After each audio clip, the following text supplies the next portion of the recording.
It's important, I think, that ISG supports the Armed Forces Covenant because A, it's the right thing to do.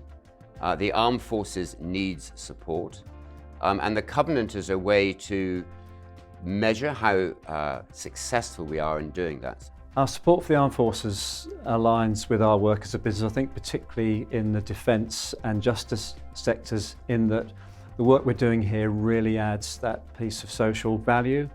We might think of it as just commercial work, but there's such a much greater impact, I think, in the social benefit we bring through these frameworks. There's also the aspect in which it's a real opportunity to develop our people, to provide opportunities for people to develop in their skill sets, and especially thinking about the Armed Forces piece around utilising the skills, the gifts, the experience, the knowledge that comes from those who have come to us out of an Armed Forces background. That depth of understanding, experience crosses over so easily into our world, and we can use it in so many ways.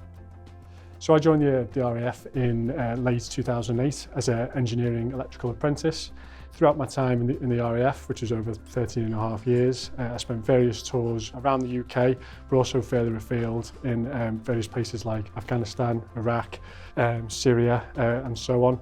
I guess when I was looking for a role in the first place, I was looking for somewhere that would suit my current skill set. So within the Armed Forces, you have a variety of different disciplines and roles within that, all collaboratively working to achieve sort of one goal. I can see those sort of collaborations within the construction sector, where you had various roles such as project management, quantity surveying, building surveyors, all coming together to achieve one goal essentially. I've been in the Army Reserve since 1987, and ISG are really good at being flexible about letting me go to do reserve service, mobilisations and training.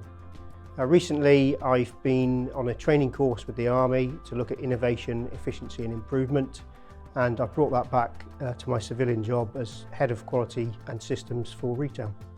The opportunities are amazing, limitless. It's up to you what you want to do and what you can go and do. I've been to over 20 odd different countries in my time.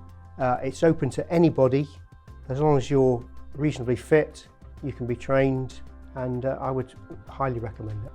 So my experience in the RAF Air Cadets began when I was 14 years of age, and my best friend sort of dragged me into it, and I'm still here 20 years on as an adult flight sergeant now, running things like parade nights and adventure training camps. I hold some national governing body qualifications and run climbing, walking and cycling, which gives lots of opportunities to the cadets, which is absolutely fantastic. I would definitely recommend being an Air Cadet to anybody. It offers so many exciting opportunities and skills that are lifelong.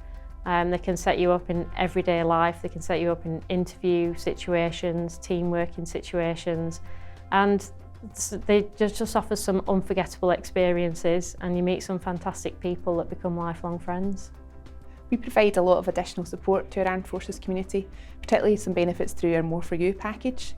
We've recently enhanced our additional annual leave from 5 to 10 days, which we're really pleased to announce to give that extra support to this community.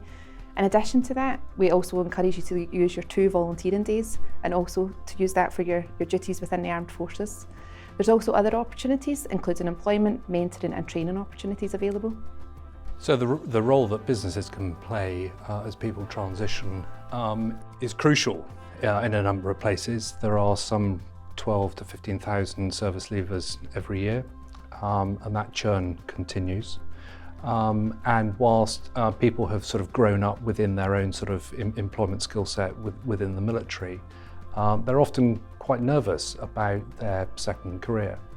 We're very modest people in the military, and we're not very good at telling people about what we've done, how we're trained. And I think any sort of soft landing that perhaps business can afford to service leavers would be extremely helpful. I think my advice to anybody looking to try something within a new field would be to don't be afraid to challenge and push yourself. I think throughout your time within the RAF or within any armed force, you collate a whole host of different skills and experiences within your time. Back yourself, reach out to people, use your connections that you developed throughout your career to date, and don't be afraid to push yourself.